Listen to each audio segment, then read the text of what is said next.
L'espace de l'Esperlutin à Clisson accueille une nouvelle exposition jusqu'au 14 mai. Elle regroupe les œuvres du sculpteur Bozo, de la graveur Hélène Nuet et de la peintre plasticienne Chantal G, organisatrice de l'événement. Je suis d'abord peintre, on va dire, peintre, plasticienne, mais plutôt ici, là, ce qui est présenté dans cette exposition, ce sont des peintures, mais peintures acryliques, une technique mixte puisque j'y ai ajouté du crayon, voilà pour les toiles qui sont ici. Et puis les autres là-bas, là j'ai travaillé à partir de carnets de dessin réalisés à la main et ensuite scannés, donc j'utilise l'ordinateur pour traiter donc, ce qui est sur ce mur-là, pour faire ce qu'on appelle des estampes numériques. Voilà.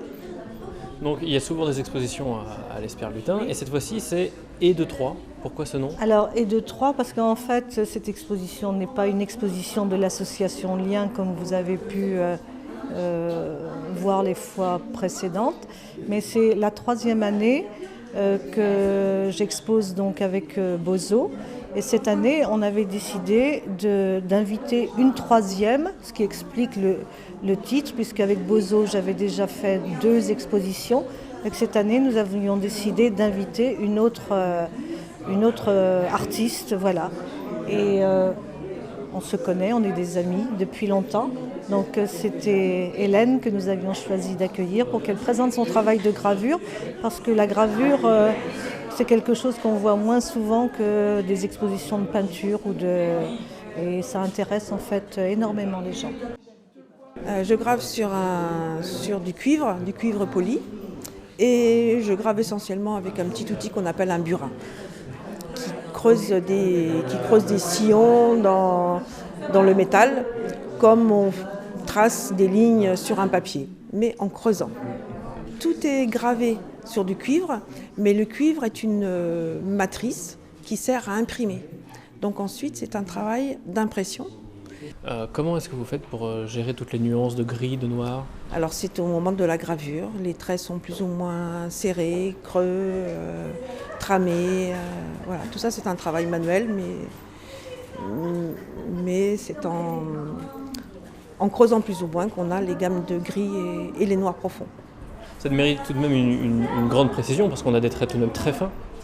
Alors j'ai cet outil qui est le burin qui permet des précisions, mais il y a aussi d'autres techniques qui sont aussi assez précises. Ce n'est plus le travail de l'outil direct, mais un travail indirect, c'est un acide qui creuse à la place de l'outil. Parmi tous vos œuvres, est-ce qu'il y a une ligne directrice, entre guillemets, ou comment vous décidez ? En gros, je travaille sur la nature un peu imaginaire quand même, avec des bases réelles, mais c'est un peu travaillé par l'imaginaire. Eh bien, le siècle dernier, je travaillais le bois. Et puis, depuis le début de ce siècle-ci, je travaille la pierre. Alors pourquoi ce changement ?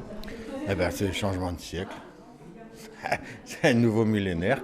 C'est parce que, surtout, j'avais besoin de faire du plus petit matériel, de plus petites œuvres que ce que je faisais quand je travaillais l'arbre. Parce que l'arbre, il s'épanouit, il devient grand et j'aime bien le travailler quand il a la taille adulte et qu'il est très grand.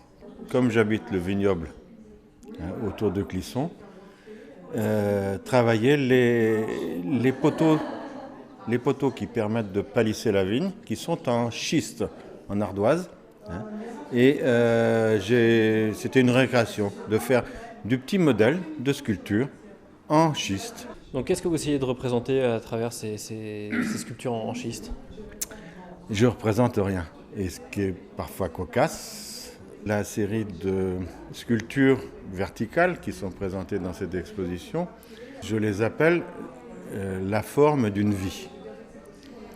Et j'ai un ami qui est paléontologue, il m'a dit en fait, tu représentes des êtres vivants d'il y a 30 millions d'années. Vous avez donc jusqu'au 14 mai pour découvrir ou redécouvrir ces 3 artistes de la région, du mardi au samedi, les après-midi de 14h30 à 19h, à l'espace de l'Esperlutin à Clisson.